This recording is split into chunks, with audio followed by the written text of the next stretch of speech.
Hello बच्चों, आज मैं तुम लोग को इंडेफिनिट इंटीग्रेशन में स्पेशल इंटीग्रल का एक पार्ट कराने जा रहा हूँ। तो उसमें जो है अंडर रूट के अंदर लीनियर होता है और अंडर रूट के बाहर क्वाड्रेटिक होता है। तो इन चारों क्वेश्चनों को देख लो, इन चारों में से कोई एक भी सॉल्व तुम कर लोगे तो बाकी हो जाएंगे, ठीक है। तो इसमें अंडर रूट के अंदर लीनियर है, अंडर रूट के बाहर क्वाड्रेटिक है। तो इसमें से कोई एक क्वेश्चन हमें लगाना है। तो चलो मैं इस क्वेश्चन को लगाता हूँ और बाकी क्वेश्चन आप लोग अपने आप से ट्राई कर लीजिएगा, ठीक है। तो ये क्वेश्चन बड़ा इंपॉर्टेंट है तुम्हारे जेई मेंस के लिए, तो मैं करा रहा हूँ इसे। देखो, इसमें सबसे पहला कि अंडर रूट के अंदर जो लिखा हुआ है इसको तुम्हें टी स्क्वायर मानना होता है, ठीक है। तो इसे हमें टी स्क्वायर मानना है, करेक्ट। अंडर रूट के अंदर अगर लीनियर है तो उसे टी स्क्वायर मान लीजिए, दिक्कत नहीं आएगी, आप आसानी से आगे बढ़ जाओगे, ठीक है। तो आपने इसे टी स्क्वायर मान लिया। इसके बाद 2t dt बन जाएगा और ऊपर रख दोगे तो 2t dt और नीचे टी स्क्वायर माइनस 3 का होल स्क्वायर माइनस 4 और यहाँ पर t बन जाएगा। ध्यान दो, अंडर रूट एक्स प्लस 3 की वैल्यू t हो जाएगी ना। वास्तव में देखा जाए तो यहाँ पे अंडर रूट एक्स प्लस 3 को हम लोग t मानते हैं, अच्छा। और फिर इसका जब स्क्वायर करते हो तो ये टी स्क्वायर बन जाता है। हम लोग स्टार्टिंग यहाँ से करते हैं, अलग बात है कि एक्स प्लस 3 को टी स्क्वायर मान लिया।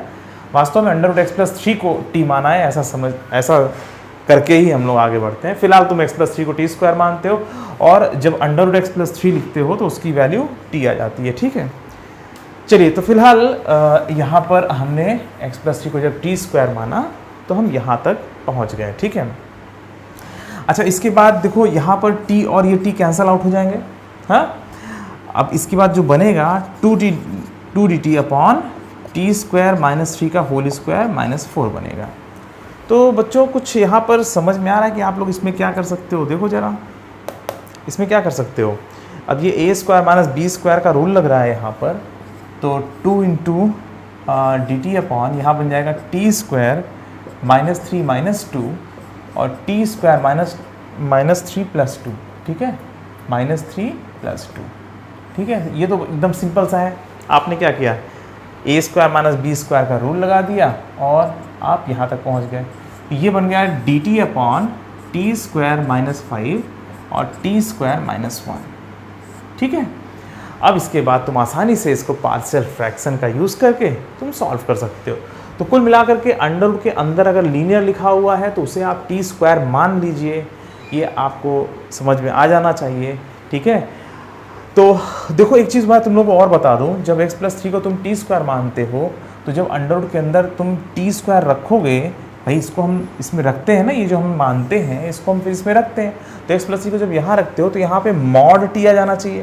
भाई अंडर रूट टी स्क्वायर बराबर मॉड टी, तो अंडर रूट टी स्क्वायर बराबर मॉड टी होता है, पर यहाँ पे मॉड नहीं लिखते हैं। क्यों नहीं लिखते हैं? इसी के लिए मैंने तुम लोग को अभी थोड़ी देर पहले बताया था कि हम वास्तव में अंडर रूट एक्स प्लस 3 को टी मानते हैं, तब इसके बाद ये स्टेप आता है। पर बुक्स में हर जगह तुम्हें यहाँ से मिलेगा कि यहाँ से सोल्यूशन स्टार्ट होता है, एक्स प्लस 3 को टी स्क्वायर मान लिया। वास्तव में अंडर रूट एक्स प्लस 3 को टी मानते हैं, ठीक है।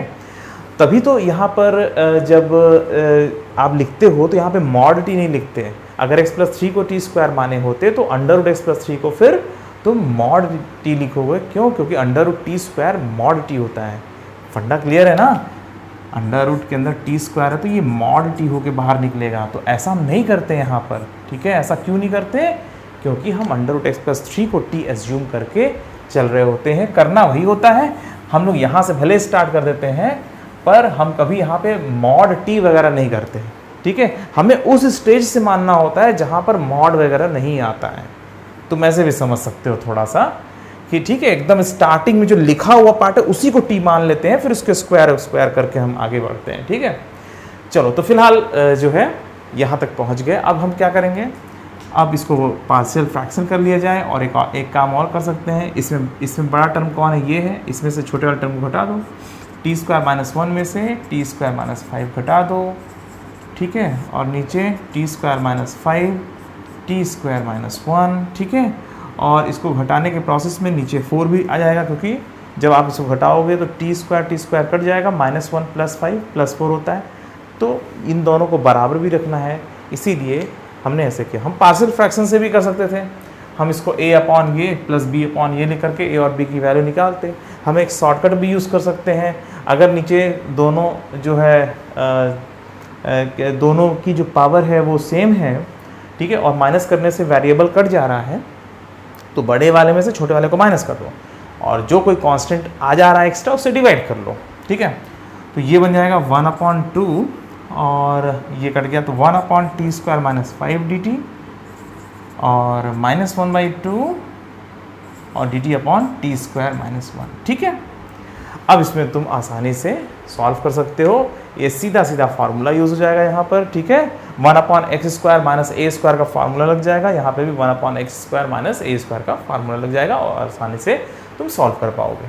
तो तुम्हें समझ में आ रहा है कि अंडरवुड के अंदर लीनियर है, अंडरवुड के बाहर क्वाड्रेटिक है, तो सॉल्व कैसे करते हैं। आप हमेशा अंडरवुड के अंदर जो लीनियर वाला पार्ट है उसको t² मान लेते हैं, ठीक है। आप लोग हमेशा इसको t² मानेंगे और फिर आगे बढ़ेंगे। समझ में आ रही बात। और कहीं पर भी जो है अगर कहीं मॉड वॉड आ रहा है तो आप उसको यूज़ नहीं करते हो, नॉर्मली तुम लोग ऐसा करते ही हो, पर तुम्हें मैंने एक्स्ट्रा ही बता दिया कि क्यों मॉड नहीं आ रहा है, ठीक है। उस पर कोई क्वेश्चन नहीं बनने वाला है। बस आप लोग ये ध्यान रखिए कि अंडरवुड के अंदर जब लीनियर है, बाहर क्वाड्रेटिक है, तो उसे हमें अंडरवुड के अंदर जो लीनियर है उसे t² मान के हम आगे बढ़ जाते हैं। अब इसी में क्वेश्चन अगर ये ऐसे √x+3/x² माइनस 4 dx लिखा हुआ है, इसको आप लोग घर पे अपना सॉल्व कर लीजिएगा। ऐसे ही ऊपर नीचे कर करके बस अंडरवुड के अंदर लीनियर बाहर क्वाड्रेटिक करके आप लोग करिएगा और जो अंडरवुड के अंदर लिखा हुआ है उसी को t² मान के जब सॉल्व करोगे तो ये आसानी से सॉल्व होता चला जाएगा। और तुम लोग इसमें फार्मूले वगैरह बहुत अच्छे से याद रखो। इनडेफिनिट इंटीग्रेशन में फार्मूला जिन बच्चों को याद रहता है उन बच्चों के लिए क्वेश्चन सॉल्व करने के चांसेस बढ़ जाते हैं, क्योंकि बहुत से बच्चों को मैंने फील किया है कि अंत में फार्मूला ही याद नहीं है, फार्मूला ही यूज़ करते समय गलती कर गए, ठीक है। तो फार्मूला आप लोग जरूर याद कर लीजिएगा, ठीक है। चलो बच्चों, आज के लिए सिर्फ इतना ही, फिर मिलेंगे, बाय बाय।